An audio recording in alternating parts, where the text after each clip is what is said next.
درخت پر رکھی آنکھیں، ایک علامتی کہانی میری کتاب مکالمے کا قتل سے۔ درخت پر رکھی آنکھیں، میں ہوں خواجہ اشرف۔ اسے کس کی تلاش تھی وہ نہیں جانتا تھا۔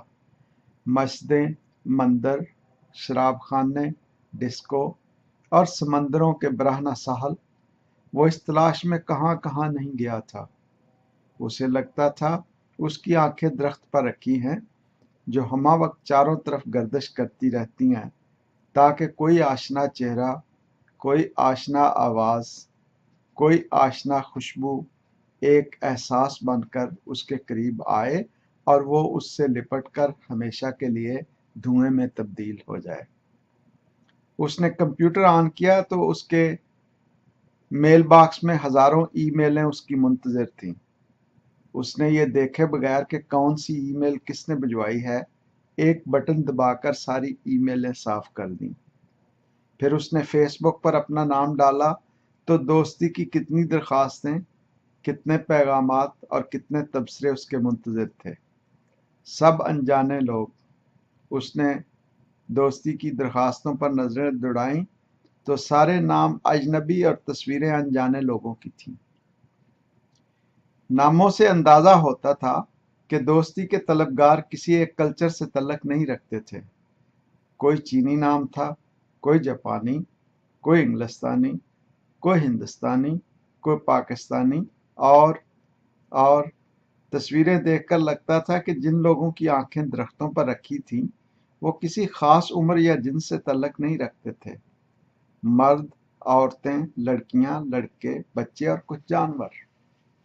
اب ظاہر ہے جانوروں نے فیس بک پر دوستی کی درخواست تو نہیں کی تھی، بس کچھ انسانوں نے جانوروں کی تصویریں استعمال کی تھیں۔ تصویروں سے یہ اندازہ بھی نہیں ہوتا تھا کہ جن لوگوں نے جانوروں کی تصویریں استعمال کی تھیں وہ جانور ان کی فطرت کی نمائندگی بھی کرتے تھے یا نہیں۔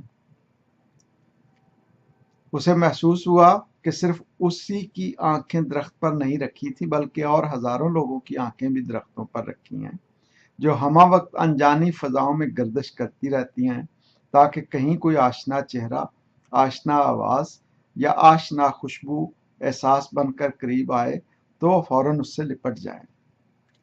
ہزاروں برس تک مسجدوں، مندروں، شراب خانوں، رقص گاہوں اور سمندروں کے برہنہ ساحلوں پر بے مقصد گھومنا اور آوارہ پھرنا آسان کام نہیں ہے۔ کہاں تک وہ مولویوں کے خواب آور واز اور پنڈتوں کے بنبناتے اشلوک پیپ بہتے کانوں سے سنے، ساکیوں کی مسکراہٹیں، تھر تھراتے ہوئے جسموں کے سایوں کی طرح ابھرتے اور ڈوبتے خطوط اور برہنہ ساحلوں پر بکھری پانی کے قطرے کے لیے پیاسی سیپیوں کے مناظر زخمی آنکھوں سے دیکھے۔ کون ہو بھائی؟ دور درخت پر رکھی آنکھوں سے آواز آئی، تم کون ہو؟ دیکھو میری جان پر بنی ہے، میری مدد کرو۔ تم ہو کون اور کہاں ہو؟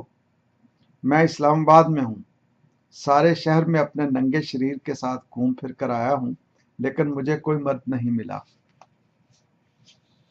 فیس بک پر صرف وہی نہیں بلکہ اور دسیوں لوگ اپنی آنکھیں درختوں پر رکھے کسی آشنا چہرے، کسی آشنا آواز یا کسی آشنا خوشبو کے منتظر تھے۔ اس نے گھبرا کر کمپیوٹر بند کیا اور کاندھے پر تولیہ رکھ کر سڑکوں پر آوارگی کے لیے نکل گیا۔ سان فرانسسکو اسلام آباد سے بہتر ثابت ہوا۔ چند لمحوں میں بحر الکاہل کی موجوں سے ٹکرا کر آتی ہواؤں سے اس کے بھورے بال اس کے چہرے پر پھیل گئے۔ وہ اسلام آباد میں بھٹکنے والی بد نصیب روح سے زیادہ خوش قسمت تھا۔ اسے کسی آشنا چہرے، آشنا آواز یا آشنا خوشبو کی ضرورت نہیں تھی۔ وہ بغیر آشنا چہرے، بغیر آشنا آواز، بغیر آشنا خوشبو سے لپٹ گیا، یہاں تک کہ اس کا جسم پسینے سے شرابور ہو گیا۔ سان فرانسسکو تو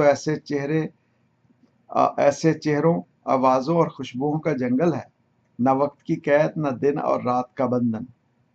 مہربان بحر الکاہل کی لہروں سے ٹکرا کر آتی ہواؤں سے اس کے چہرے پر پھیلتے بھورے بالوں سے پسینے کے قطرے موتیوں کی طرح گر رہے تھے۔